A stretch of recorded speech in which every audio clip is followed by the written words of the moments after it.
Kalaye Sundarakaram Sadeka Priyadarshanam Ajnananashakam Devam Satgurum Muralidharam Murali Mandita Karakamalam Munijana Mohanam Vyatyastapadam Vanamala Dharinam Vaidehi Sahitam Suradhrumatale Haime Mahamantape Madhye Pushpakamasane Manimaye Virasane Sustitam Agre Vacheti Prapanchana Sute Tattvam Munibhyah Param Vyakyantam Bharatadivi Parivritam Ramam Prajeshyamalam Ullangya Sindo Salilam Salilam Yasyokavahnim Janakatmajaya Adhaya Teneva Dadaha Lankam Namamitam Pranchaliranchaneyam Anchaneya Matipatalananam Kanchanadri Kamaniya Vigraham Parijata Tharumula Vasinam Bhavayami Pavamananandanam Yatra Yatra Raghunatha Kirtanam Tatra Tatra Kritamasta Kanchalim Bashpavari Paripurna Lochanam Marutim Namata Rakshasantakam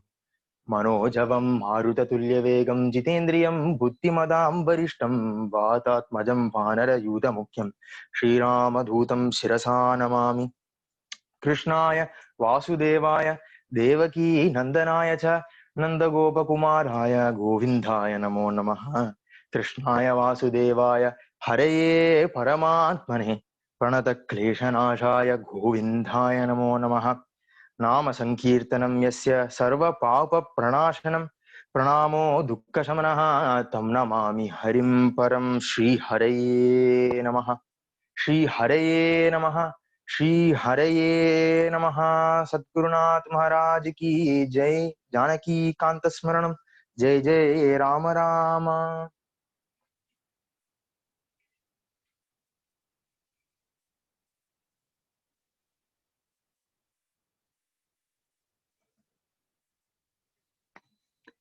Shri Gurubhyo Namaha. With the benign grace of our Master, His Holiness Sri Sri Muralidhara Swamiji, and by the causeless mercy of our Thakur Madhuri Sakhi Sameta Premika Varada Swami, we have been bestowed with an opportunity to remember and contemplate Rama Katha, that too on the auspicious day of Vinayaka Chaturthi. Tulsi Das says in Ramcharitmanas, Binu satsang vivek na hoye Rama kripa bhin sulabh na soye. Tulsidas Goswami says that without satsanga, we cannot enjoy the great feats of Bhagavan. And without a guru's grace, we cannot even get that satsanga. So we are all blessed. But why do we need to read and listen to Ramakatha? How do we know that someone has gunas? Will he be good looking? Not necessarily. What about his vitals? Will they be different? No. We can only understand that one has gunas through his charitra. Through how he behaves in life situations, we can tell that he has those gunas. Suppose I speak with you about my friend Ram, and I say, Ram is a compassionate person. Let me look around my audience and see how they're reacting. No reaction. No matter how much emphasis I say, Ram is compassionate, no one will be moved. But if I show you a life incident and we are able to see how Ram behaves in that situation, then we can experience that guna, that guna, that quality that we're speaking about. So if I say Ram is a rookie employee at his engineering firm, he's a dedicated worker, he comes at 8 a.m. in the morning, and he's sitting at his desk for 8 hours in one stretch, and he skips lunch because he's so dedicated to his craft. And at 5:30, he's coming out of the office, finishing his work, and he's holding on to this small pack, which has a lovely lunch packed for him by his wife. And he's walking towards the park to enjoy that lunch that he skipped. And he's thinking and looking forward with great eagerness to eat that lunch because it will give him the energy to finish the day. And he comes, sits down in the park, and he's opening the lunch, but then he sees a beggar sitting there who's not even begging because he's famished. And choicelessly, Ram gets up and begins walking towards that beggar and offers him that food. And when that beggar is partaking of that food, Ram's eyes are filling with tears because he's happy, seeing the happiness of that beggar partaking his food. Now let me look at my audience a little better, right? We can now see through Anubhava, we are now experiencing that Ram is compassionate. I didn't even have to say the word compassion, but you're able to see through the story that Ram is compassionate. So similarly, we can see those gunas of Bhagavan through his charitra. And as a son of the Satsanga and as a brother of the Satsanga, we are not here to discuss information. We are here to remember and relish Ramachandra Prabhu's katha, and through Anubhava experience those gunas. And whose charitra is it? Ramachandra Prabhu is a gunavan, isn't it? Valmiki Maharishi begins Valmiki Ramayana by asking, Kon bhasmin sampratam loke gunavan kascha viryavan dharmaknyascha kritaknyascha, and he goes on. 3 shlokas worth, Valmiki Maharishi asks, Oh Narada Maharishi, do you know someone who's a dharmatma, a satyavan, fame? He has with the unparalleled fame. He's also good looking, and he says all these things, and he asks, Narada Maharishi, do you know someone like this? And Narada Maharishi, without a second thought, he says, Oh Valmiki Maharishi, the great qualities that you describe are unattainable and innumerous. But I think I know someone, and they call him Rama. Ikshvaku Vamsha Prabhavaha. He's of the Ikshvaku Vamsha. They call him Rama. And Narada Maharishi, he one for one matches each of the qualities that Valmiki Maharishi asks in his 3 shlokas. And then beautifully adds another 8 shlokas of qualities for Ramachandra Prabhu. So he's a gunavan.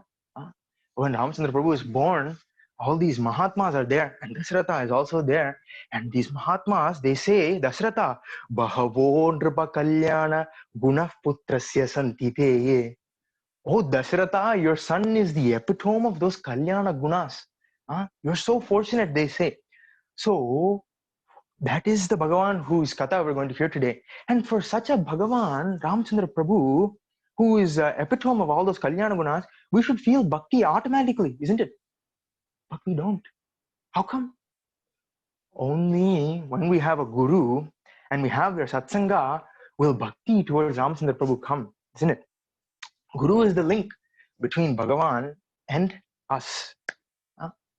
So like that, in the Kishkintha Kanda of Ramayana, we see Hanumanji is the guru for Sugriva. And Hanumanji tirelessly is working to bring Sugriva together with Ramachandra Prabhu. And each of the Khandas in Valmiki Ramayana highlight a certain set of qualities of Ramachandra Prabhu. In Kishkintha Kanda, we see the Sakhya, the quality of Sakhya, his friendship. Ramachandra Prabhu's quality of Sakhya is what we see being highlighted. And to go a step further, it is the greatness of Satsanga that is emphasized. Our Guru Maharaj loves a wonderful kirtan by our Shri Anna.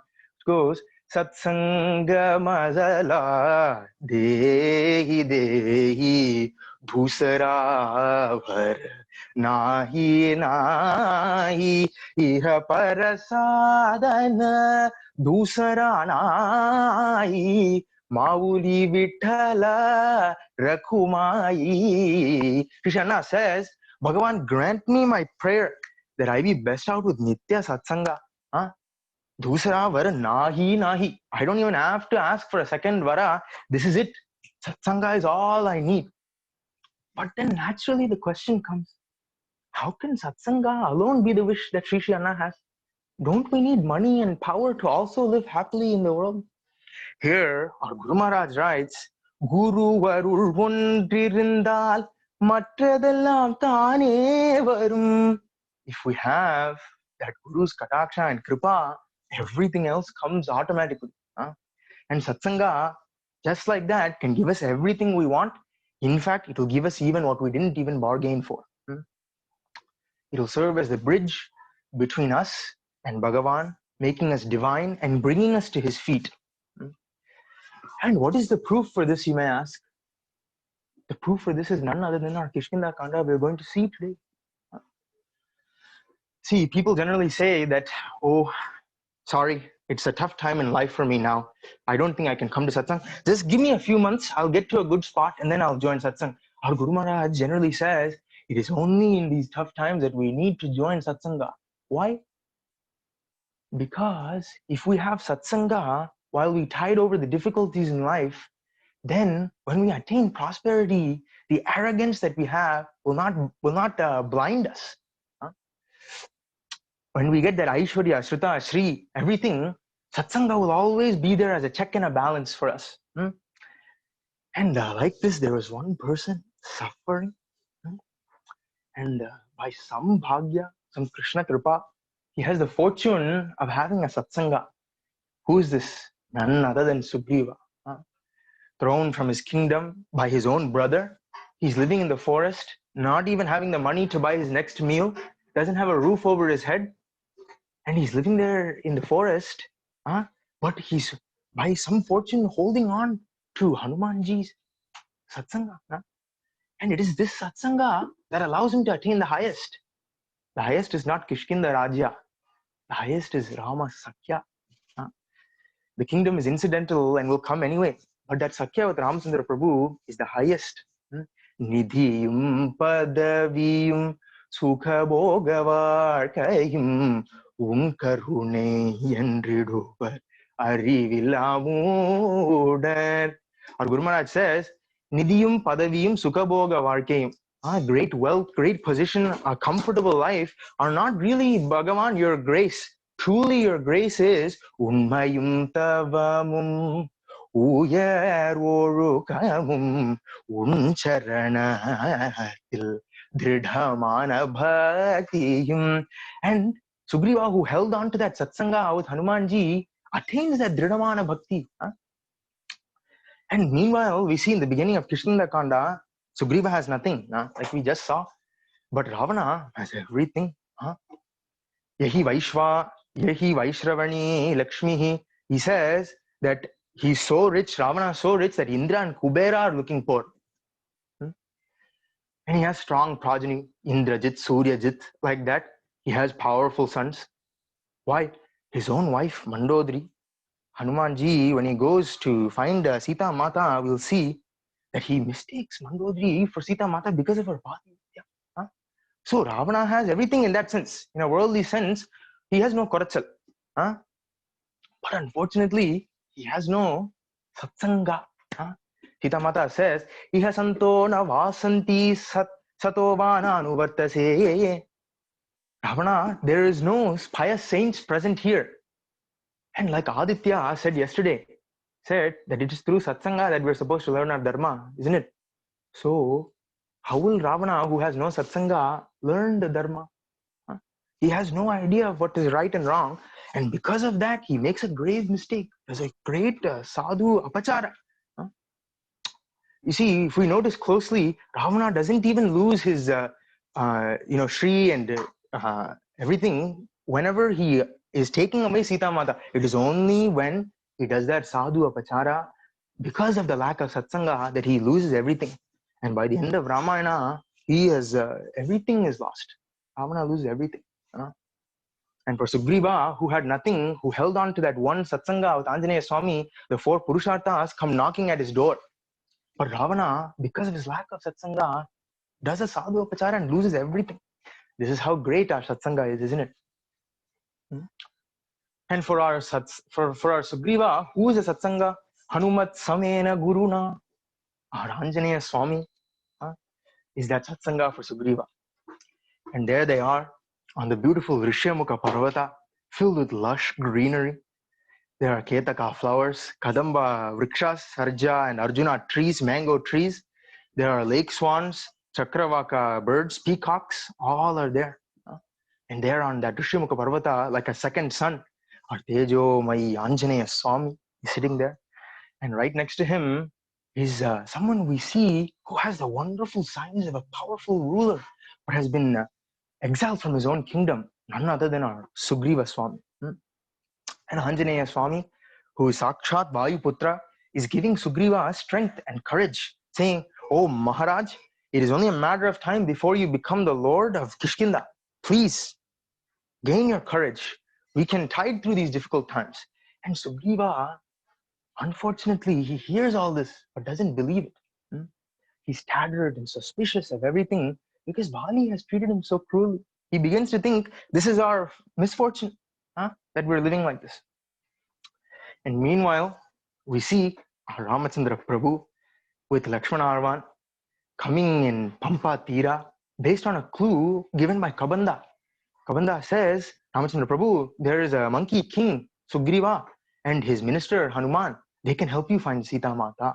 And with that clue, Ramachandra Prabhu and Lakshmana Arvan are coming after witnessing the beautiful Katha of Shabari Moksha. They are coming along Pampa Tira looking for Sugriva and Hanumanji. And there, Ramachandra Prabhu is stopping to look at the beauty of the season. He sees the Pampa Nadi, beautiful Pampa Nadi. The flowers are in full bloom. The birds are chirping. The temperature is nice and cool. And he is beautifully describing all this. Suddenly he feels a pang of pain. He thinks, how I wish Sita was here to enjoy. Because why? Sita enjoyed spring so much and she's not here. It is my great misfortune that I don't have her by my side. And eventually, the separation affects him so much that he tells Lakshmana Swami, says, Lakshmana, I don't think I can live much longer without her. And we see Ramachandra Prabhu going on lamenting to Lakshmana Arvan. But usually poets speak more about the Nayaki's lamentation in Viraha more than they do a Nayaka's. How come in Ramayana, we're seeing the lamentation in Viraha of the Nayaka more? Isn't it? We see how the Nayaki is seeing everything as her lord, how she is seeing a cloud as a messenger, wants to send a bird as a messenger, a bee. Her Viraha is expressed at great length. But in Valmiki Ramayana, which is the first Kavya, we see Ramachandra Prabhu is the one that's crying and lamenting. Sita Mata is of course lamenting, but not shown as much. It is Ramachandra Prabhu that is asking, Vrikshat, Vrikshat, Pradavanti. He's the one that's asking the trees, oh, have you seen Sita Mata? Sita. And we see Ramachandra Prabhu throughout Ramayana lamenting like this. Why is he exerting himself to find Sita Mata? Because Sita Mata is helpless. No, not at all. Our Sri Anna says, Sita Mata is none other than Jagan Mata, come to liberate the entire world. And in Sundarakanda, we see a beautiful episode where Hanumanji is afraid that the fire he lights, he does that Lanka Dahana, and after looking at the entire Lanka which is on fire, he thinks, oh, what a mistake I've done. Sita Mata is in the same Lanka that I have just now burning. What will happen to her? And after some time, he quickly realizes, Atacharu Sarvangi Rakshita Svena Tejasa Na Shishiti Kalyani Nagniratno Pravartate. He says, how can the fire I created affect that Svena Tejasvini, that Sita Mata, who is a Tejasvini herself? Fire cannot engulf fire. Nah? So we see Sita Mata is not helpless, but rather because she is representing an Uttama Jiva, she is choosing not to take the efforts to attain Ramachandra Prabhu. She's living life as an Uttama Jiva and practicing that complete surrender and having the utmost faith that if I do Sharanagati, my Prabhu is the only one who will come and get me. So we see throughout Ramayana, Sita Mata's only exhortation, if anything, is that she's sitting in Ashokavana and chanting Ramanama and praying. Ramachandra Prabhu has to come. But it is Ramachandra Prabhu who's looking for clues, finding out which way they went, looking for clues, crying all the way, hoping against hope that one day he can find Sita Mata. And he's saying now that I cannot live without her, oh Lakshmana. But why? Why are we showing, why is Valmiki Maharishi showing Ramachandra Prabhu's lamentation to such a great extent? The answer is in the question itself. Who is Ramachandra Prabhu? Ramachandra Prabhu is none other than Bhagavan and our Sita Mata representing Uttama Jiva. And Jivas fall into the world by product of their own actions, their own karma. But even though the Jivas enter into the world through their own actions, it is Bhagavan who takes the great efforts to bring those Jivas back to him. It is Bhagavan who sets us in the right path. It is Bhagavan who brings a Sadguru to our lives to guide us in that path.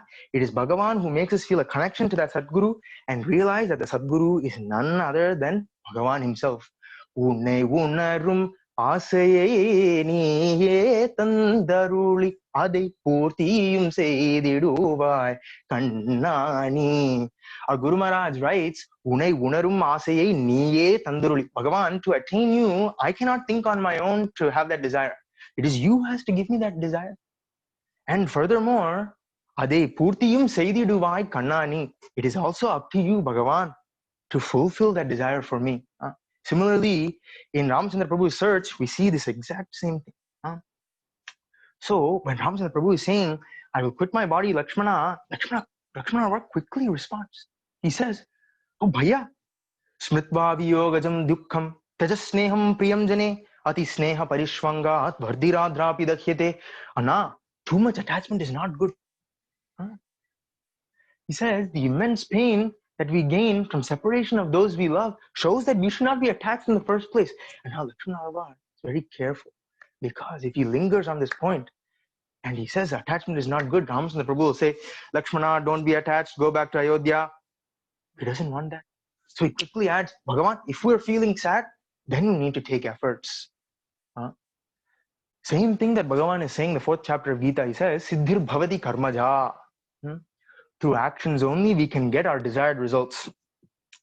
See, back in our school days, many of us will go to great lengths to study for exams. Some of us will mug the textbook, others will read the notes, some yet will do all the practice problems in the back of the book. But there's one ingenious set of fellows. They do this really advanced technique. It's called osmotic learning.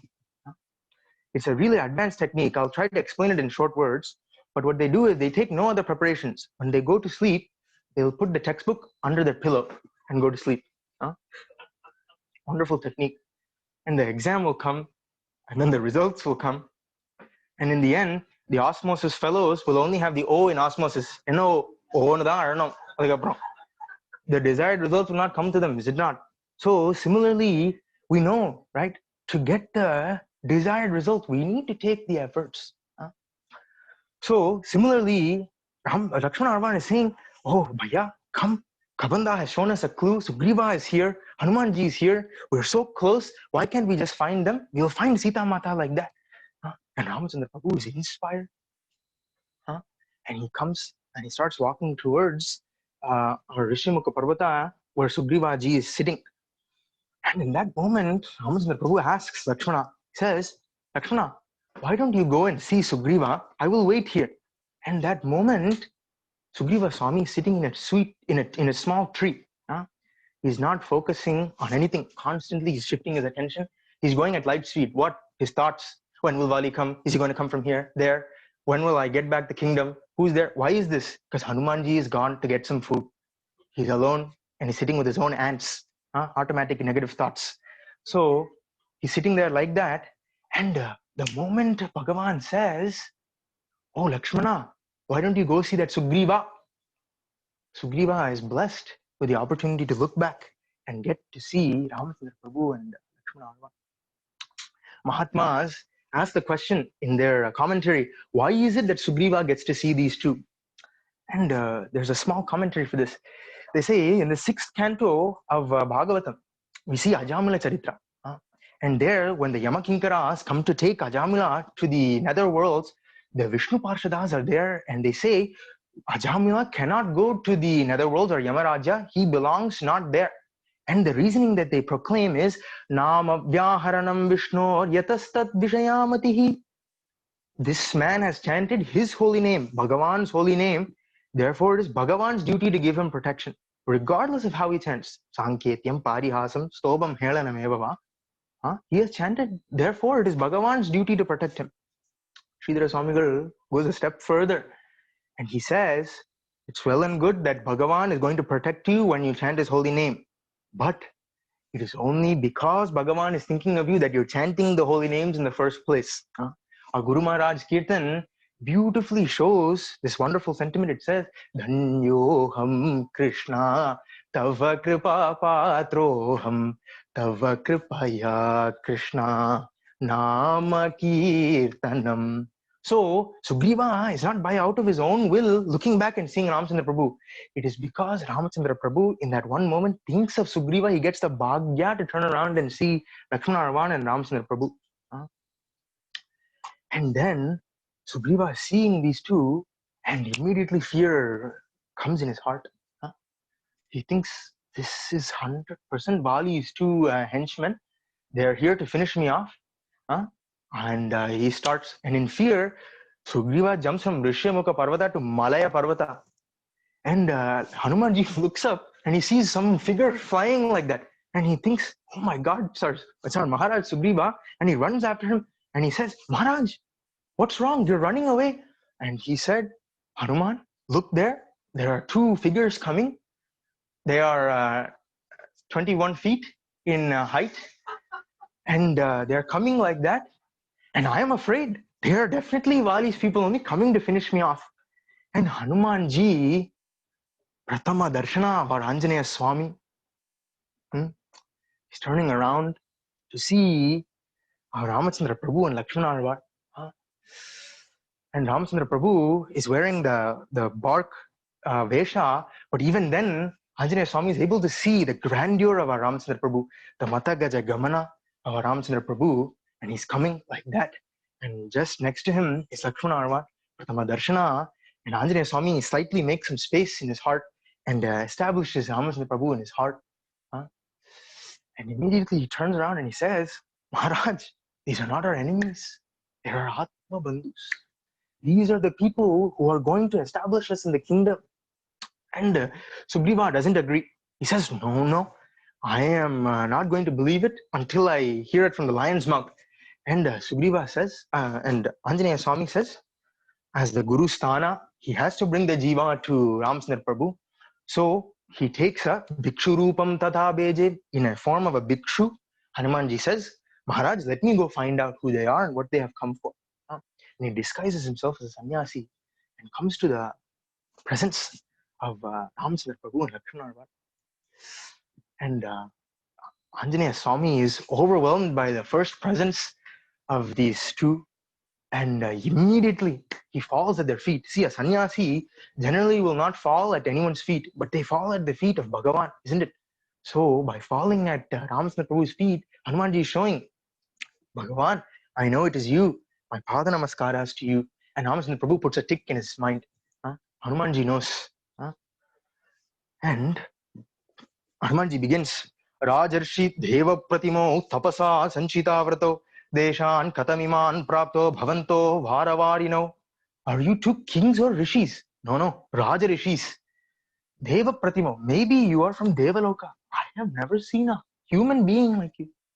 Artunja Tirthachan says in his Adhyatma Ramayana, Dikkugal Atma Basheva Shobhikyam Arka Nishakaranmar Yennu Lokya Katru Bhutanmar Bhavanmar Yen Alokya Chetasi Bhatasi Devamay. Hanuman Swami, who is constantly chanting Ramanama, how will he not know Ramanami? Tirthachan beautifully captures this sentiment. How Hanumanji starts by asking, are you the Ashwini Devas? Perhaps you're the three elements that make this world move. Finally, Tirthachan shows, Hanumanji stops questioning and confidently says, you are indeed those chief Purushas. Vishwarupanmar, Ishwaranmar Ningal. And he goes on to say that as Bhagavan, to lessen the Bhubara is a Sankalpa Vishaya for you. You can just in your mind have a Sankalpa and you can finish off the Bhubara, but you are here to establish a Sharanagata Dharma, isn't it? To protect those who have taken eternal solace in you, isn't it, Bhagavan? And coming back to Valmiki Ramayana, Hanumanji keeps on describing the beauty. He comes to have a dialogue with Ramachandra Prabhu and Lakshmana Arvar, but it becomes a monologue. He's just going on. And suddenly he catches himself and he says, oh, brothers, why aren't you responding to me? He asks. And then quickly Anjaneya Swami thinks, and he says, perhaps it's because I have come in a different Vesha. They don't know my identity. Let me tell them my identity without changing my Rupa. So he says, my name is Hanuman. I am Vayuputra and the servant of Sugriva Maharaj. I am here to find out if what you have come here for and how we can help you. And Ramachandra Prabhu turns to Lakshmana Arvar and says, Lakshmana, look at this minister. You reply to this minister. And he starts to describe his great qualities. He says, Nan Rigveda Vinitasya Na Yajurveda Dharinaha na samaveda vidushaha sakyamevan vibhasitum. Lakshmana, he must know all the 4 Vedas for him to speak so beautifully. Why? Because everything he's saying seems like a Veda Vakya for me. And Ramchandra Prabhu goes on to comment on every aspect of Hanumanji's monologue. Na kinchit abashabda. He says, not even one jarring word is there. The entirety. He says, his pace is beautiful. He's not talking too slow, not he's talking too fast. He's not talking too loud, nor is he talking too soft. He's talking exactly correctly, not too long, not too short. And he finally says, whoever has such a minister is sure to attain everything in this world. And this is true, isn't it? It is because of this satsanga with Hanumanji, Sugriva attains Ramachandra Prabhu's sakya. And we see, when we say Vishnu Sahasranama, we begin with saying Vishwasme Namaha, which means entire cosmos done. Vishnu Sahasranama is done. In that one name, everything is there. Just like that, Sugriva, through satsanga, gets Bhagavan, full stop. Everything else comes underneath that. So then Mahatma asked the question, why is it that Ramachandra Prabhu is choosing not to speak with Hanumanji? Beautifully, Mahatma say in their commentaries, perhaps because Hanumanji is a mere messenger and Ramachandra Prabhu, what a king, a Gunavan. How will he stoop to the level of a messenger to speak with him? Is that so? Ramachandra Prabhu, who throws open the gates at Shringaverapura to go and do an alingana to Guha, will he think twice that this is a messenger and I am a king, therefore I will not speak to him? So then the Mahatmas move on to second reason. Perhaps it's because Bhagavan is a little afraid of Hanumanji because he is well read and well educated. If Ramachandra Prabhu speaks, it may be a great avamana if Hanumanji knows more than him. Who knows more than who? Alokya sarvashastrani vicharye cha punah punaha idamekam sunishpanna dheyo Narayana sada. That Narayanan, who is the answer to all the shastras, is the one who is standing here. What is it that he doesn't know? How will he be afraid of all the shastras which have him as the answer? No. So then finally, the Mahatmas say, maybe the real reason is because Hanumanji knows Bhagavan not just as the Shastras, but knows him. He just does not know just the Shastras, he knows the real end of the Shastras as well. He knows that this is Bhagavan. How does Ramachandra Prabhu know that Hanumanji knows him to be Bhagavan? We see Hanumanji says in his beautiful description of the two brothers, he says, Patma Patrekshano Viro. He compares the eyes of Ramachandra Prabhu to that of a lotus. And immediately Ramachandra Prabhu realizes, oh, Hanuman is quoting a line from Chandogya Upanishad, Pundarikam Evam Akshinim, that is used to describe the Lord's eyes. So again, another tick mark in Ramachandra Prabhu's head. He knows, Hanumanji knows that who I am. And if we look closely, Hanumanji is not asking, oh brothers, are you Dasharatha Putra? Are you two kings? No. He's asking, Bhagavan, it is you, isn't it? He's asking that. And Ramachandra Prabhu wants to say yes badly. But unfortunately, he's Atmanam Manusham Manye. He's not able to say yes. So he tells Lakshmana, you speak with him. Speak with him and say what? Yes. Say yes. That I am that Paramatma. You say. I cannot say, but you can say.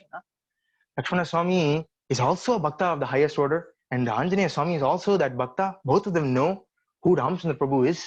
And Bhagavan, Stuti Priya, wants to hear those two Bhaktas speak with each other. To speak about his stutis. So he begins and he says, Lakshmana, you speak to him. And Lakshmana Swami agrees. And he thinks in his mind, Bhaiya is a very compassionate and kind-hearted person. But I'm not so convinced Hanumanji is all that Ramachandra Prabhu is thinking. Let me put a small test to see if he truly is everything that Anna is saying. So Lakshmana begins. He says, this is Ramachandra Prabhu. I am Lakshmana, his servant. We have been exiled from the kingdom of Ayodhya. We have been living in the forest. We lost Sita Mata. He says the entire story. And finally, Lakshmana Arvad adds a small test for Anjaneya Swami. He says, on the way for searching for Sita Mata, we heard that we could get help from Sugriva, the monkey king. And we are here seeking protection from Sugriva. That's in English. Let's see, in Sanskrita it says, Lokanata Pura Bhutva Sugrivam Nathamichati. See, in Sanskrit, Natham Ichati is not a complete statement. It's actually Natham dash Ichati. There's something we can fill in the blank with. Like an exam, one question. All the marks lie on this one question for Anjaneya Swami. Fill in the blank. All or nothing. And Anjaneya Swami has two options. He can say, Sugrivam Natum Kartum Ichati or Sugrivam Natum Praptum Ichati. The difference here is Anjaneya Swami's understanding. If Anjaneya Swami says Sugrivam Natum Kartum Ichati, it means Anjaneya Swami realizes that these are Bhagavan himself and he is the one that has to make Sugriva the king. Natum Kartum Ichati. You, Bhagavan, are the one who has to make Sugriva the king. But if he understands it as Sugrivam Natum Praptum Ichati, it means Anjaneya Swami is realizing that these two brothers want Sugriva as their own Natha. Puts a beautiful test. And Hanumanji rejoices. He says, oh my God, it's Ache Din Aare. Today, the great fortune has come for us. My Maharaj is going to enter back into the kingdom. And he says, beautifully, oh Bhagavan, you are the one that has to make Sugriva the king. Test passed, flying colors. Hanumanji immediately drops his guys, picks up the two brothers, Ramachandra Prabhu, Lakshmana on his bhuja, and he starts walking towards Sugriva. Meanwhile, Sugriva is sitting in the tree, still sweating bullets now. Why? Because when Anjaneya Swami was taking the Bhikshurupa and leaving, it seems Sugriva said, Anjaneya, you show me some hand signs. That way I know that these are safe people and you can come. But now Anjaneya Swami, in the Avesha of that Pratama Darshana, forgets everything.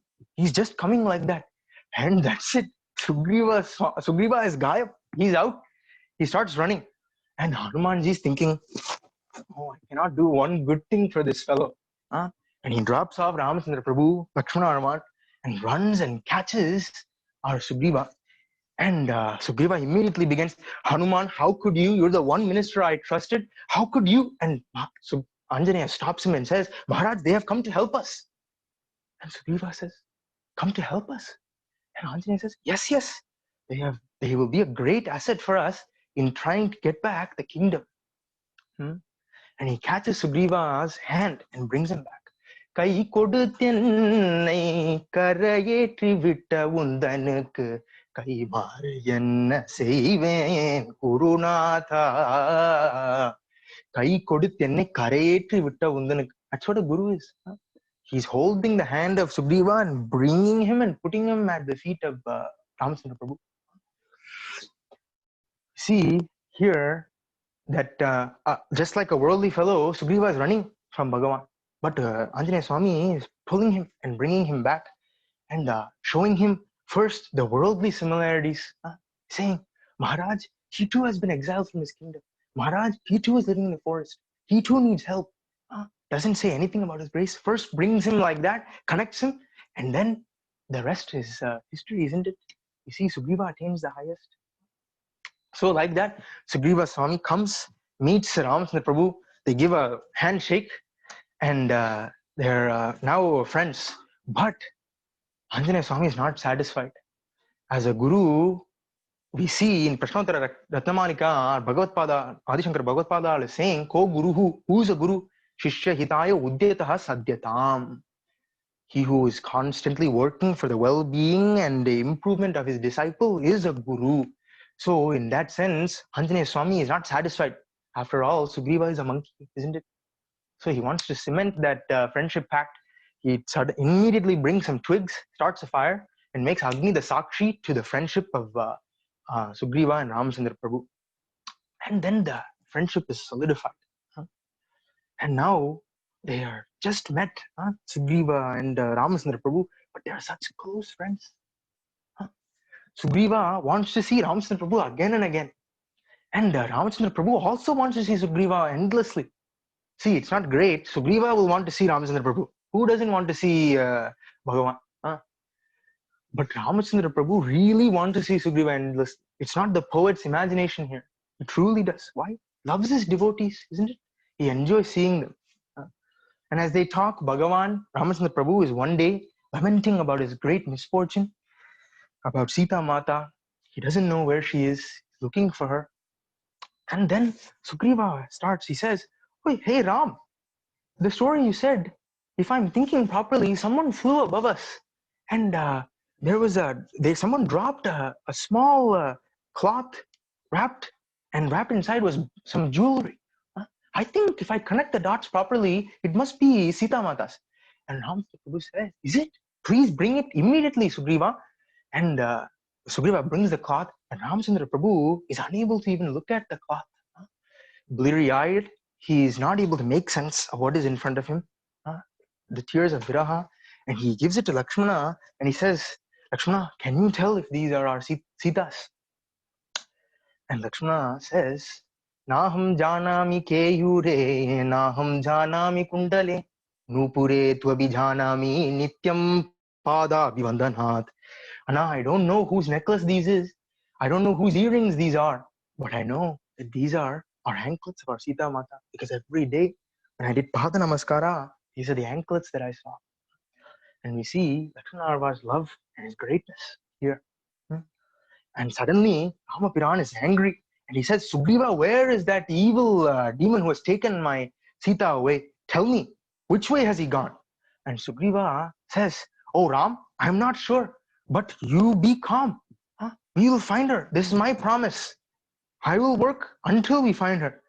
And then Ramchandra Prabhu is again feeling that viraha tapa, is crying, lamenting. And Sugriva says, "Come on, Ram. I too have lost my wife. I too have lost my kingdom. I too am stuck. Do you see me crying? We are in the same boat, Ram. Where is Ruma? Where is Sita Mata? Where is Kishkintha? Where is Ayodhya? Forget being in the same boat. They're not even in the same plane of existence." But without hesitance, Ramchandra Prabhu, Sakya Guna is being shown here. He says, "Sugriva, yes, you're right." And Sugriva then reassures Bhagavan, and "Yes, I will take care of you, Ram." And he starts to tell his own story. He says, "Sannigrihya tanbashpan pramurjanayane shubhe vinishvasya cha tejasvi raghavan punaruchivan." Sugriva begins with tears in his eyes to tell his own story. Sugriva and Vali are the sons of a great Riksha Raja, a monkey king. And Vali, when he is in rule, treats Sugriva so poorly, worse than a servant, he says. And Vali's such great prowess he has. Everyone knows of Vali's prowess. Even Ravana knows Vali's prowess. One time, Ravana came to Kishkintha to conquer, it seems. Because of the great avamana that Vali did to Ravana, Ravana decided, "Chup podumpa, let me be friends rather than enemies." And he himself is having fear in his heart when he thinks about Vali. So imagine the great prowess of Vali, and such prowess being widespread, many battle-hungry Rakshasas are there. And they want to just fight with Vali. One such is Mayavi. One evening, Mayavi comes to Kishkintha and he says, "Hey Vali, come out, you fight, you monkey." And Vali, he's under the influence. He's doing somapana in the evening. He's not in a clear state of mind at all. And he's making a rash decision to just go and fight. He's taking no precautions, but he's running out and going to fight Mayavi. Sugriva, seeing this, is a worried brother. He's seeing Vali, who's not in a clear mental state, not even taking any precautions, running out to fight a Rakshasa. And Sugriva, purely out of concern, follows Vali and Mayavi. And now when Mayavi is running out, he looks back and he sees two Vanaras. And now he's really scared. Mayavi takes Vali into a cave and Sugriva tries to follow, but Vali says, "Sugriva, stop. You wait here. If that Rakshasa comes out, you finish him. Otherwise, I'll take care of him if he's inside." And he said, "Don't move from this place. That's an order." Says that, and Vali goes inside, and Sugriva stays outside. 1 day passes, 2 days passes, 3 weeks pass, 4 months pass, 1 year passes, no sign of anyone. Finally, one morning, Sugriva hears shouts from inside the cave, and he sees a river of blood, not a stream, a river of blood coming from the cave. And Sugriva is confused. Is the shout of that of Vali, who's won against this Rakshasa, or is it that of the Rakshasa winning against Vali? He's confused. But then he sees the river of blood, and he thinks, "Oh no, this much blood can only come from our brother, is it not? He's such a powerful Vanara." So much blood can only come from him. Little did Sugriva know, Mayavi draws Vali into a cave where he has Sahakudambam. Huh? His Tata, Kollu Tata, Chittappa, everyone is there waiting inside this cave to just hit Vali and make sure he's finished. But Vali has finished all these Rakshasas, and it is their blood that is coming in great force outside. Sugriva doesn't know. So thinking that it is Vali's blood, but unable to say for sure, Sugriva decides to close the cave. Closes the cave, and he says two things. He says, one, if in the case, in the off chance that Mayavi has survived, he won't have the strength to push open this boulder, and he'll definitely die inside. But in the likely chance that my brother is still alive, he can easily throw aside this rock, and he will easily come out. Thinking that, Sugriva returns to the kingdom. And back in Kishkintha, the ministers see that he's not returning with Vali. And already these Vanaras are already a little riotous. So they tell Sugriva, why don't you take the kingdom? Otherwise it will be difficult to control these fellows. So you take the kingdom. And in the interim, if Vali comes back, well and good. You give back the kingdom to Vali. But till then, you remain as the king. And Sugriva sees this as a boon. Because how many years he suffered the great avamana of being the brother of Vali, having the same greatness and prowess, but being treated less than a servant. He thinks this is a boon for me. Finally, I'm getting the chance to have the respect of a Raja. And when that opportunity comes to him on its own accord, he's unable to control himself and he says, yes, I will be the king. And Sugriva is enjoying his Raja Sukhas, and there is Vali finally finishing all the Rakshasas. He's in the dark, padding the cave, seeing where it is that he needs to come out. And in the entrance, he sees a big boulder. Now imagine, Vali has fought for one entire year with no breaks to sleep, no food, no water, no drink. And now he's coming to a dark cave to feel that entrance. They have, to put in a lighter vein, for 1 year inside that cave. But now he's coming and he's seeing a big rock in the way for him to get out. How will he feel? And he immediately calls out, Sugriva, Sugriva, open the cave. No response.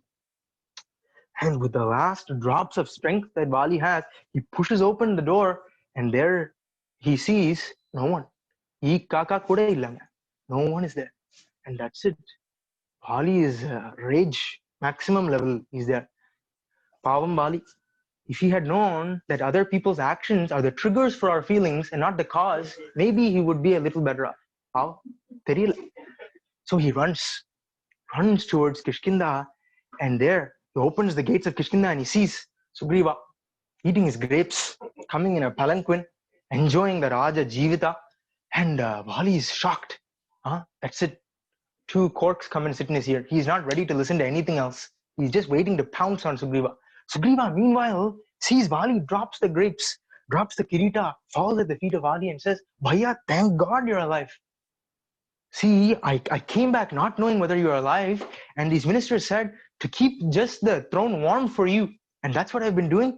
Allah, this is your kingdom rightfully. Here's the throne, he says. And Vali is not hearing anything.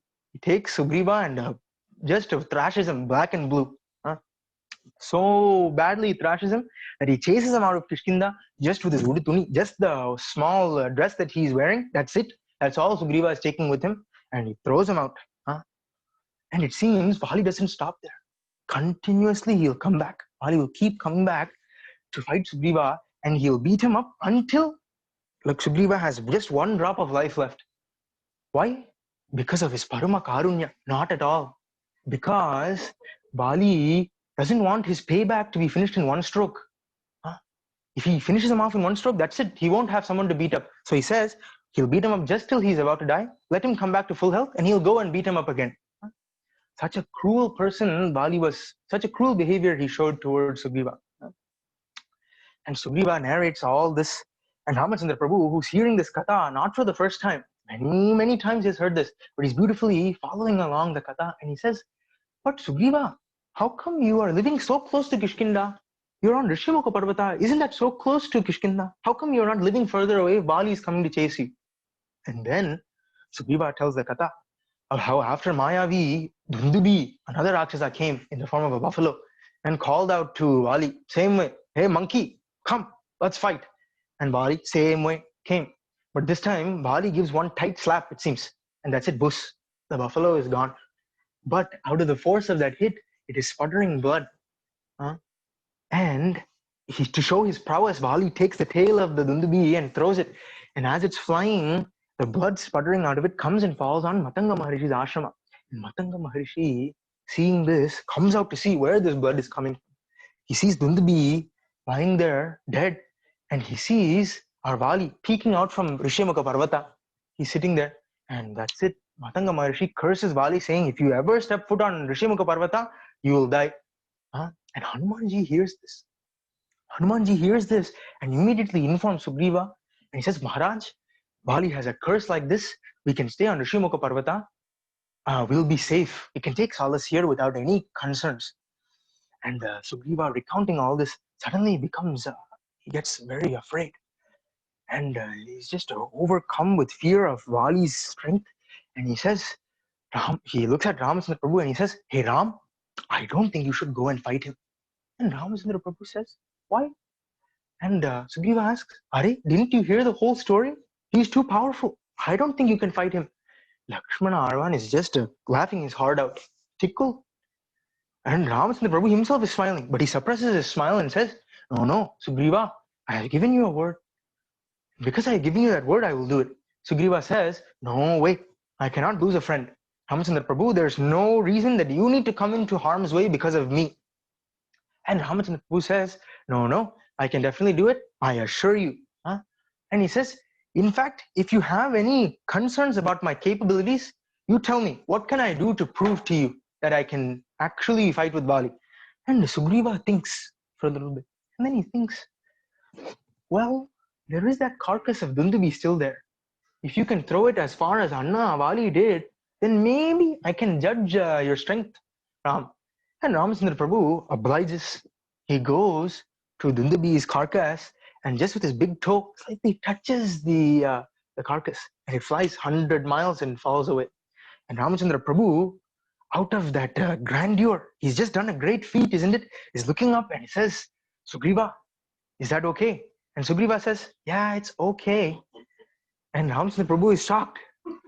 What more do you want me to do? And Sugriva says, well, you see, when that carcass was actually fought by my brother, it was a little heavy, it had all this flesh and muscle and all that.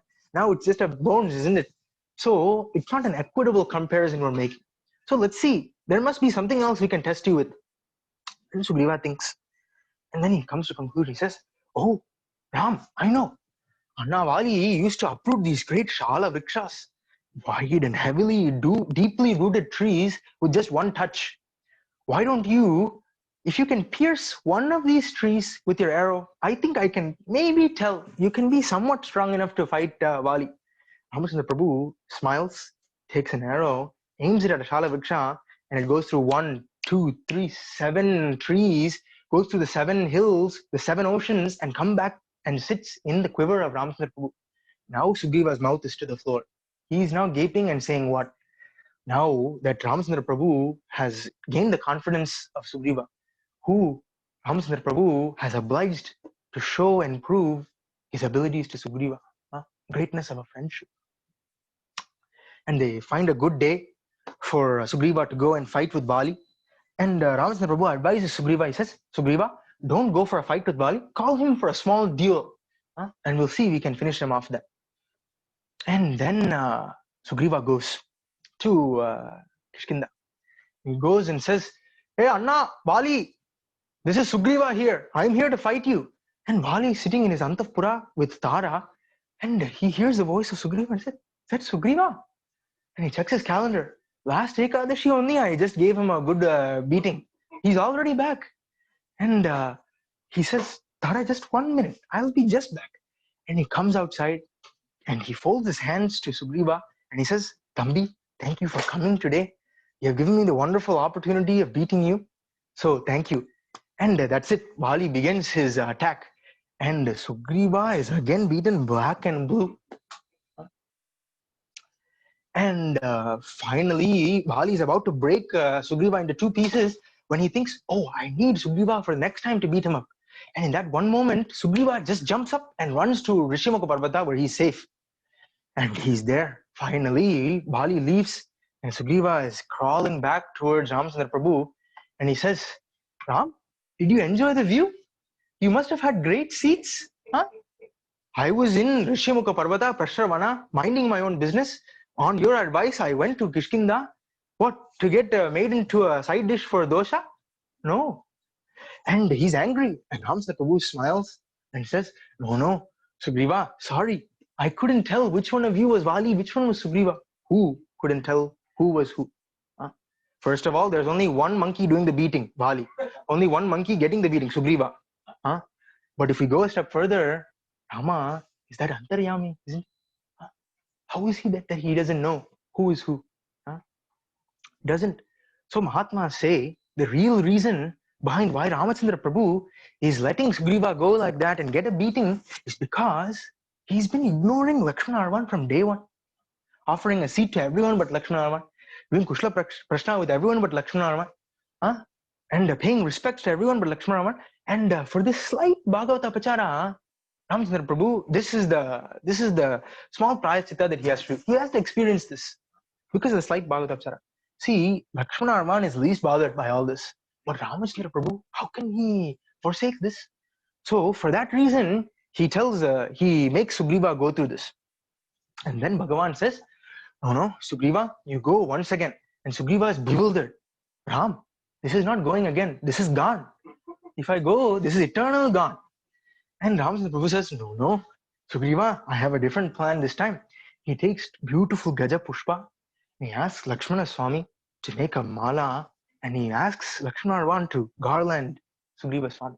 Lakshmano Lakshmi Vardhanaha. Ramachandra Prabhu says, Sugriva, now that you have the touch of Lakshmana, you will surely be victorious. And Sugriva, now only he realizes the greatness of Lakshmana Arvan. So thus realizing the greatness, he runs back to Kishkintha.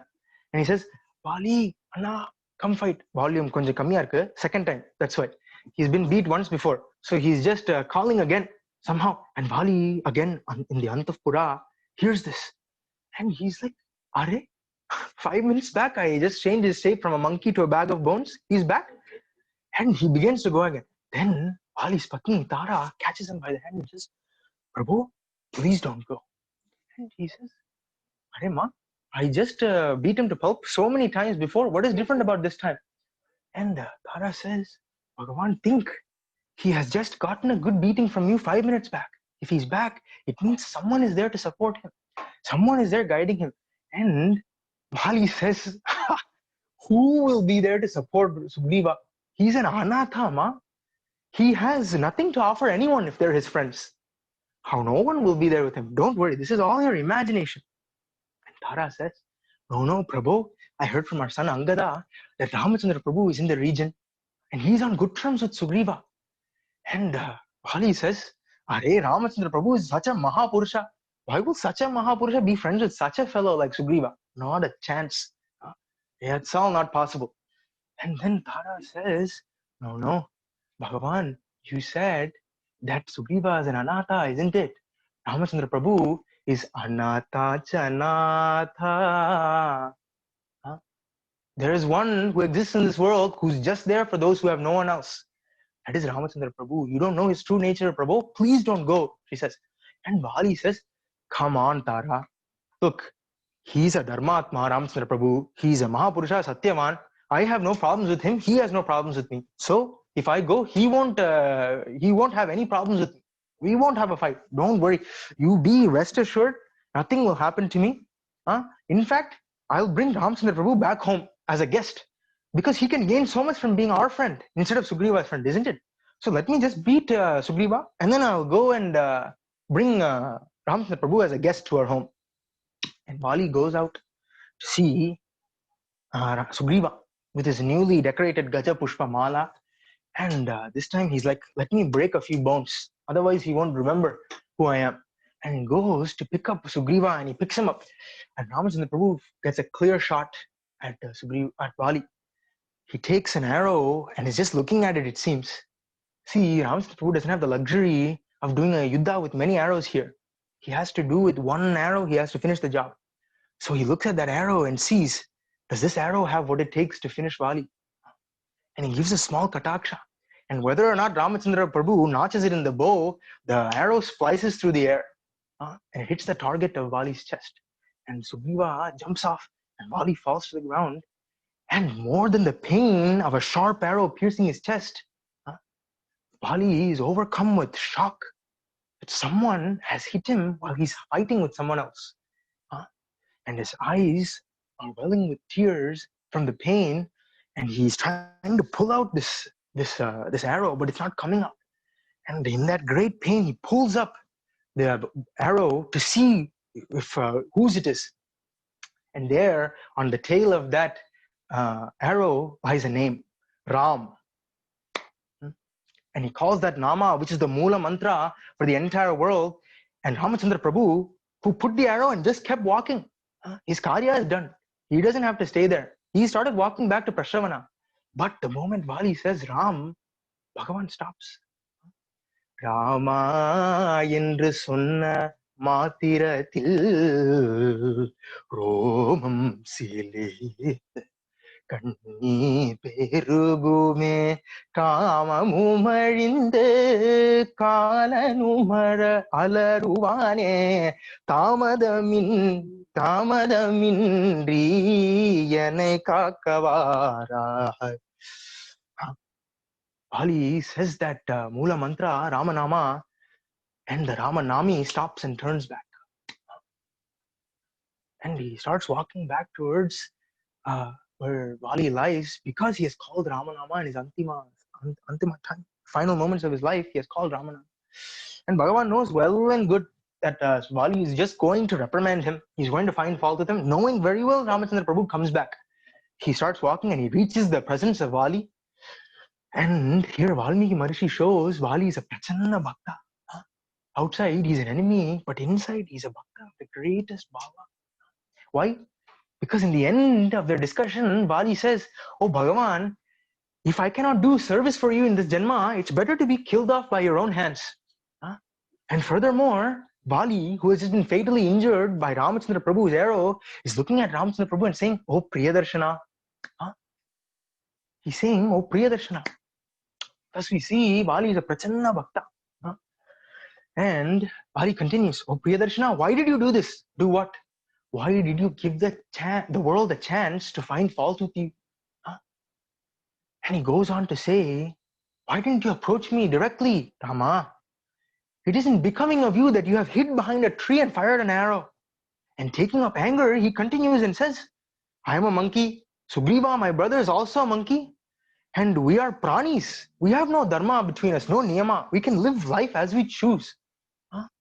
And therefore, I am a niraparadi. I know no dharma, therefore I can do no wrong.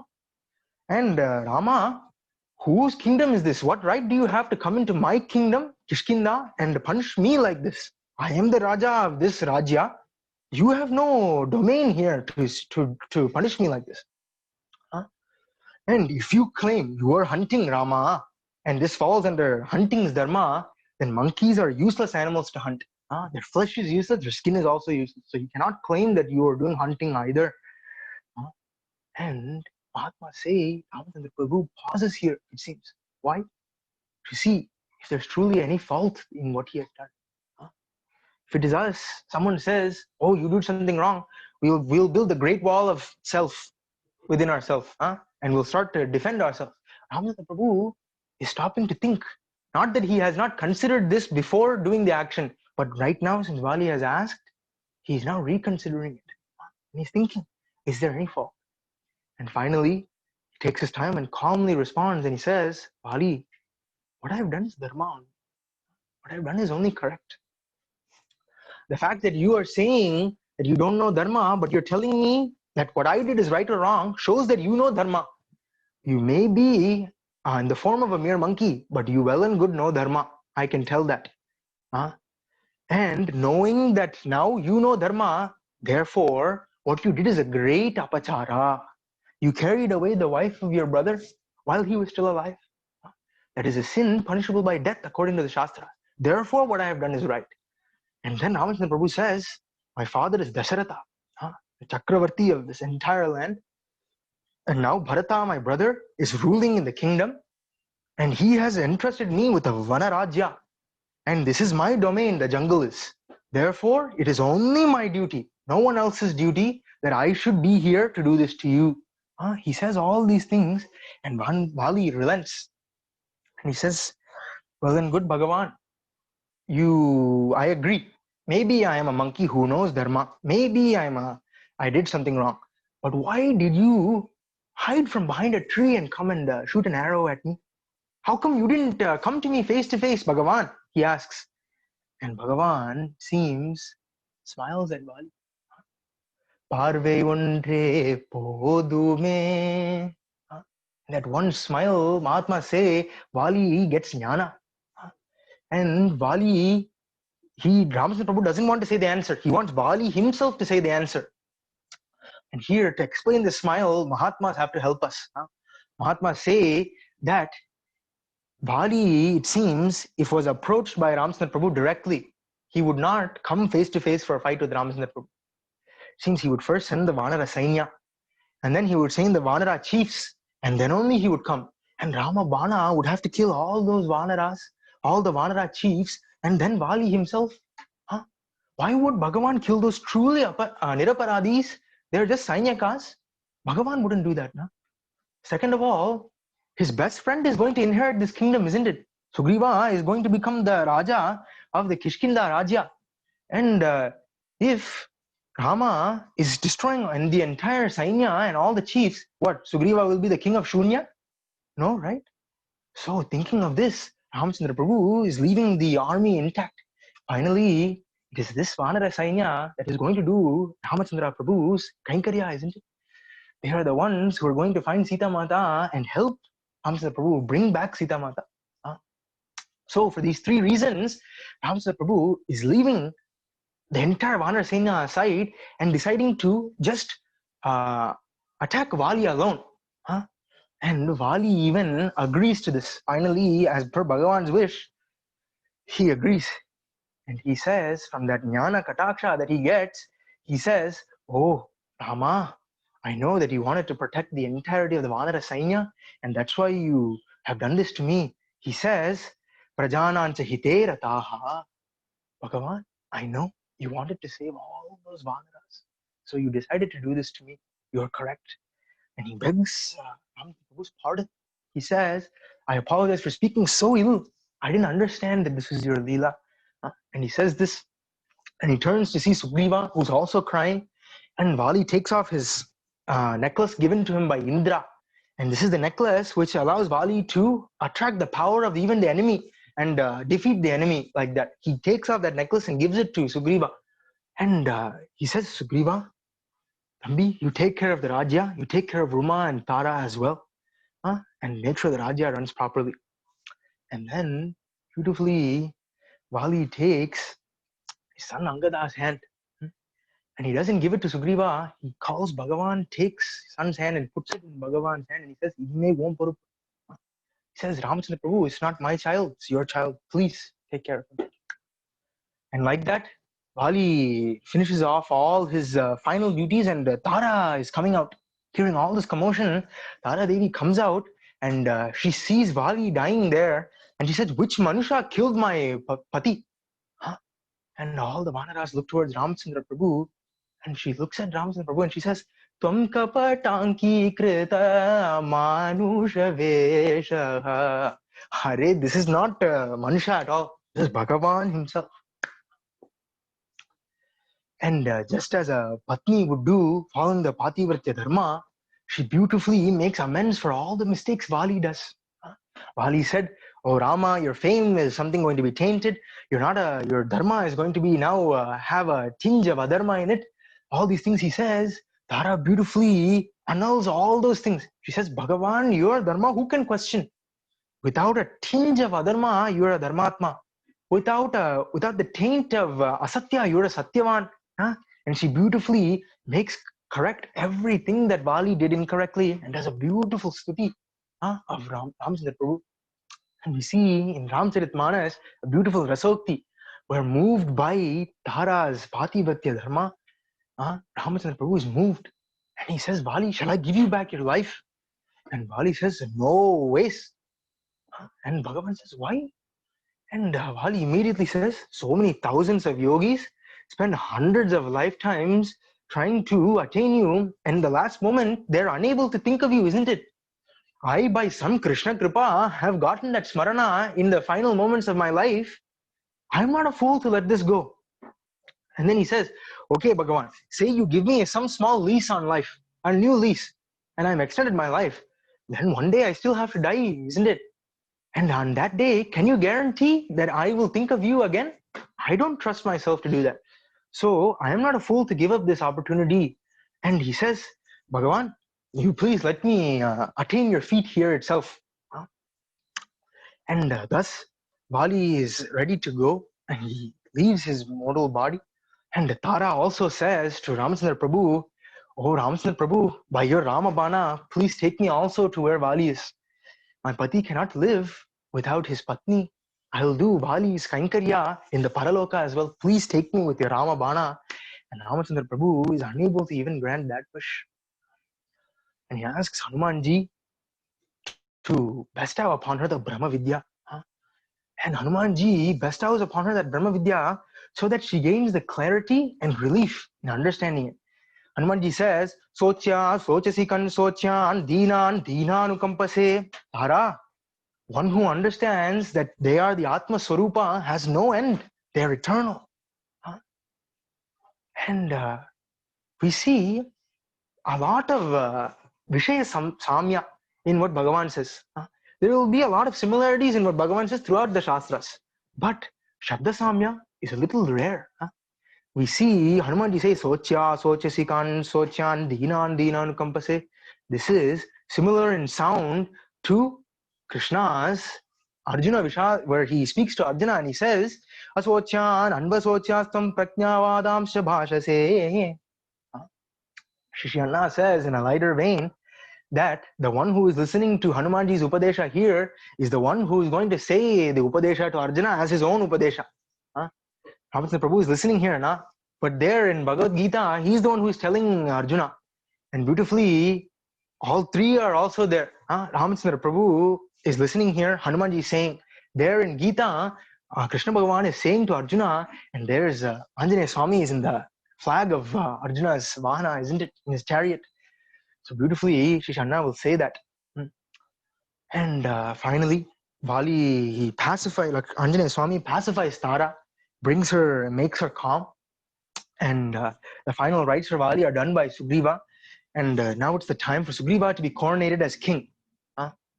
And Sugriva is asking, Hanumanji asks Ramachandra Prabhu, he says, Devarit, please come and you have to do the coronation for Sugriva.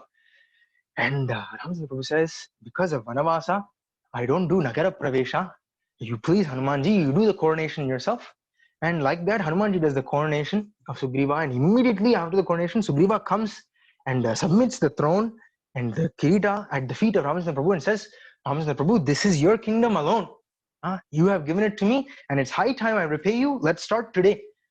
I'll assemble the Vandara Sainya. Let's go look for Sita Mata. And Ramachandra Prabhu is so moved.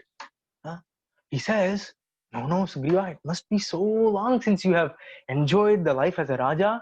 You have been looking forward to this day for so long. You go, enjoy for the rainy season, 2 months. You enjoy the Raja Sukha. Go and live as a king. And Sugriva thus returns.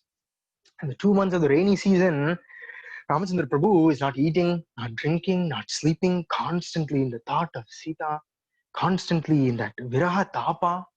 And Lakshmana Arvan and Hanumanji, who are also accompanying him, are also not eating because of this. And the leaves begin to fall and autumn begins to come, but Bhagavan's eyes don't fall on Sugriva. And he says, maybe to Lakshmana, he says, looks like Sugriva may have forgotten his promise. Lakshmana, I think it's best if you go and remind him. Mahatmas point out here, Ramachandra Prabhu is a friend of the highest order. Once he has given his hand in friendship, Urave namakingorikka oriyadu. He will put up with anything his friend does. Once he has given the hand of friendship, he'll accept everything. So when Sugriva is indulging in the excesses of Raja Jivita, Ramachandra Prabhu is not phased. He's a jiva. He will be like that only. He thinks like that. And why is he asking Lakshmana to remind Sugriva then? Not because it's a promise that Ramachandra Prabhu needs, but rather because he wants his friend to keep his promise. For his friend's sake, he says, Lakshmana, you go. Remind Sugriva to keep his promise, not for his own sake. The highest level of Sakya. And even before this, Hanumanji has reminded Sugriva, it seems. Hanumanji said, Sugriva, Maharaj, don't forget the promise you have made to Ramachandra Prabhu. And immediately Sugriva assembles the Vanara Sainya and mobilizes them, but does not still come to see Ramachandra Prabhu in Prashravana. So saying all this now, Ramachandra Prabhu sends Lakshmana, but warns him. He says, Lakshmana, don't forget, we have kept Sugriva in his position of power. It will not be correct if we insult him. He just reminds Lakshmana this. And Lakshmana, Sakshat Adi Shesha Swarupa, is just waiting for the word of Bhagavan. He's just ready to go and tell something to Sugriva. And his eyes red, heavy steps, quick steps, he's running to Kishkintha and arrives at the palace of Sugriva. Meanwhile, Angada goes and informs Sugriva, Chitapa, I see Lakshmana, he's very angry, he's coming here to speak with you. And Sugriva is confused. He immediately calls Hanumanji and he says, Hanuman, why is it Lakshmana is mad? I assembled the Vanara Sainya, didn't I? What did I do wrong? And Hanumanji says, now you're asking me after 2 months. Do you remember you used to live in some forest called Prashravana? Do you even remember the way there today? Do you remember that there's a friend there who's still living there? He is the one that has given your palatial life that you have today. Do you remember all this? And Sugriva says, but I mobilized the army, didn't I? And Hanumanji says, but you didn't go and visit. Therefore, you have to face the consequences.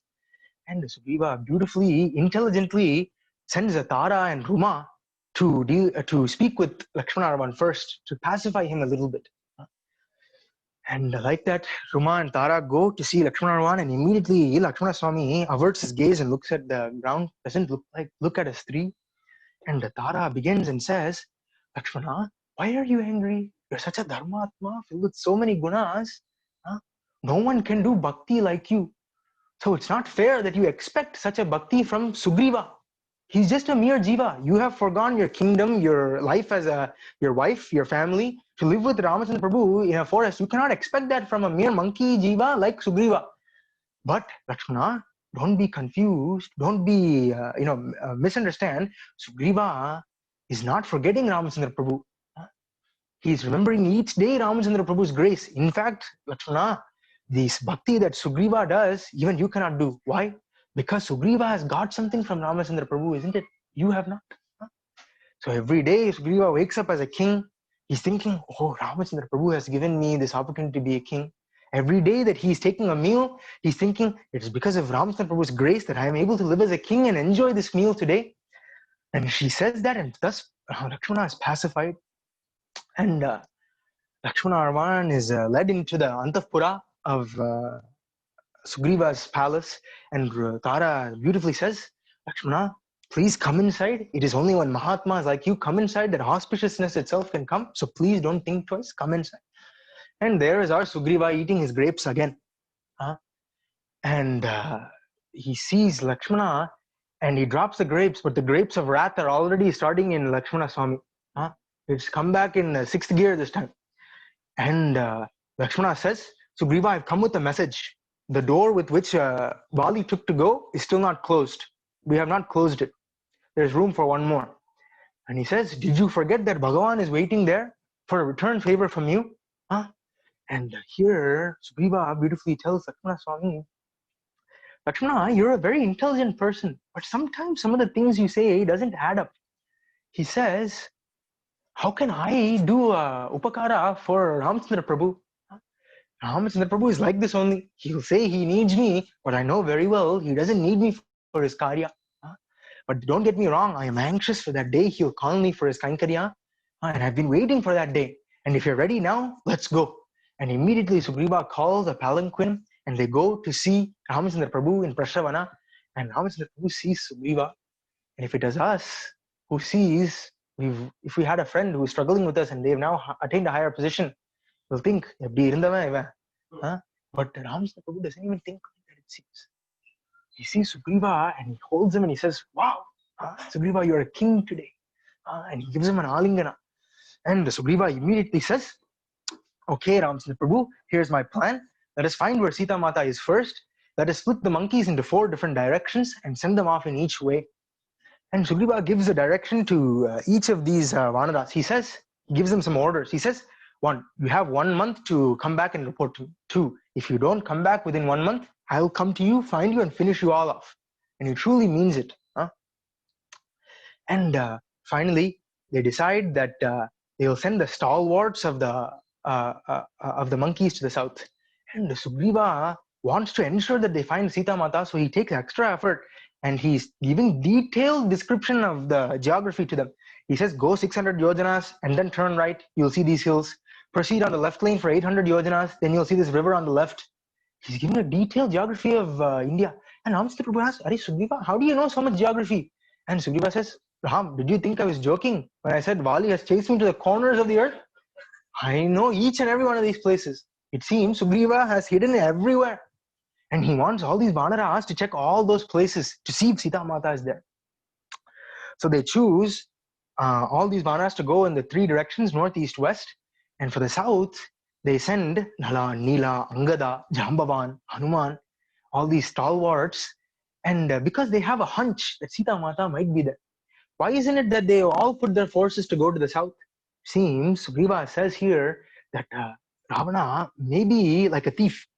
Maybe he doesn't keep what he steals in his own house. He may hide it elsewhere. So it's best we look everywhere and then ensure that Sita Mata is in the south. So he sends the Vanaras in the other directions as well. And when Ramachandra Prabhu sees that Hanumanji is chosen to go to the south, he calls him aside and says, Hanuman, I am the most confident that you will be the one to find Sita Mata. And I want to give you this ring. And when you find Sita, you give her this ring and she'll recognize that it's coming from me. And Hanumanji in that moment realizes that I am the one who is going to see Sita Mata. He's gotten the Kataksha from Ramachandra Prabhu. And like this, they go off. And after a month, the northeast and west teams, they report back. But the southern direction team is unable to give any updates to Sugriva. If we look at the story of the south team, we see that they have gone so south, they've run out of food and water. And they get into this cave. They find something called a beautiful forest called Riksha Bila in this cave. They eat to their heart's content, but are unable to get out of this cave. And by the help of a yogini, they all come out. And by the time they come out, 2 months have passed. And then they panic.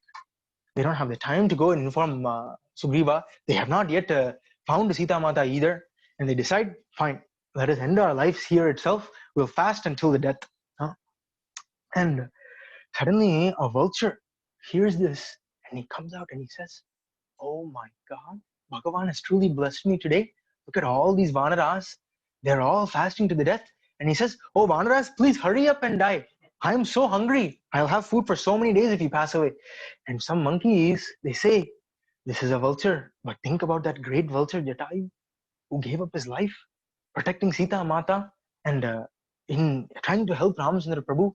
Where was that vulture? And where is this vulture who wants to eat Rama Dasas?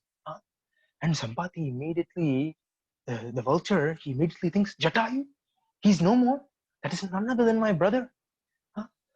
And the monkeys recall the entire story of how Jatayu is killed by Ravana and how Ramachandra Prabhu does the final karya for Jatayu. And Sampati hears all this and immediately, though he's a bird, does the Antima karya for Jatayu. And he comes back and he says, oh monkeys, my son saw that Ravana flying above and saw him carrying Sita Mata as well to Lanka. And I heard them as well. In fact, with my divine vision, I can see Sita Mata sitting in Ashokavana right now itself. And the monkeys think, oh, he's a vulture, he's trying to trick us. It's not true. And then Sampati, to clear the uncertainties in the minds of the Vanaras, retells the story of how Jatayu and Sampati are brothers. He says that they are the sons of Aruna, the older brother of Garudarvar, and how they made a bet to see who can fly the highest, and how Jatayu falls unconscious because of the heat of the sun, and how Sampati is protecting him with his own wings and loses his wings from the heat in that process. And he says that when he fell down, he fell in the presence of the sage Nishachara. And Nishachara Maharishi, he says that, oh, Sampati, because of your great, your sentiment to save your little brother, I want to give you back your wings, but you wait, you have to do a Vachika Rama Kainkarya, and till that day, your wings won't come, but the moment you do that Kainkarya, you will get your wings, go. And as he's recalling this tale, Sampati grows his wings and is back in his full wings are there. And all the Vanaras now believe Sampati, and they are now thinking about a new problem. They're seeing the distance between Lanka and the end of Bharat Mata, and they're seeing who will cross this distance. And Sampati there says, see, there's an infinite samsara that can be crossed with one Ramanama by even the most least characterless people, the people with the least amount of dharma. Why are you Rama Bhaktas thinking twice to cross this finite ocean? He says that. And the Vanaras gain great confidence in their ability to do this, and Jambavan immediately calls a meeting and he says, okay, how far can each of you jump? One says 10, the other says 20 yojanas, 30 yojanas, 40, 50, 60, 70, 80, up till 90 they come. And Jambavan says, the kids of the youth, these days, no use. And then they all hear this and they say, Jambavan Mama, how far can you jump? And he says, Are, I had my days. You know that Trivikrama Avatara that you heard as a lullaby story when you were a kid? I did 21 pradakshinas of that Bhagavan when he was here. In Bhagavatam, we see that playing the Beri drum, Jambavan is doing pradakshina of Trivikrama. And he also says, you probably heard that small fable of the Amrita Matana as well. I was there for that, by the way. I've had my good days, but today I can only jump 90 yojanas, he says. And they all look for that one person who should be at the meeting but is not.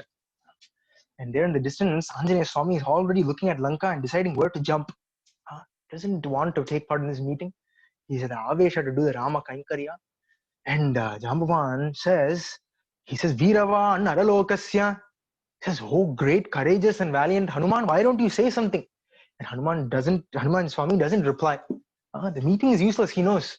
Already he's thinking about where to go, and Jambavan Swami understands. He says, Hanuman, you are you have great prowess. And he retells the story of Anjaneya's life, how he was born, not born, he's appearing as an Ionija to Anjana Devi in the Anjanadri hills of Tirumala, and how he is hungry and jumps to 3,000 yojanas to swallow the sun whole, and how he is hit by the Vajrayuda of Indra, and how on falling, Brahma gives him the boon that Brahmastra will not do anything to him, and all the deities say, none of our astras will do anything to you. Brahmastra cannot do anything, none of our astras can do anything to you. And they grant him the status as a Chiranjeevi. Jambavan recalls all these tales, and he says, oh Hanuman, whenever you were a kid, you did these great pranks on these Maharishis, and they cursed you, and they said, Hanuman, your prowess is not here to do these pranks, it is here to do Rama Kainkarya. You'll remember that when you have to do it. Till then, you will forget your prowess, they say. And Hanumanji, he cannot forget his prowess, but to fulfill the words of those Maharishis, out of his great humility, lives a life where he forgets that his prowess. And like that, Jambavan retells the tale of Hanumanji, and Hanuman gains the strength that he needs, and he inspires himself with some positive words, grows in stature, and comes and stands on top of Mahendra Parvata, and the Siddhas who are doing tapas on Mahendra Parvata look up and see a mountain on top of a mountain. How it would seem. Our Anjaneya Swami, ready to jump, ready to get to Sita Mata, is standing there.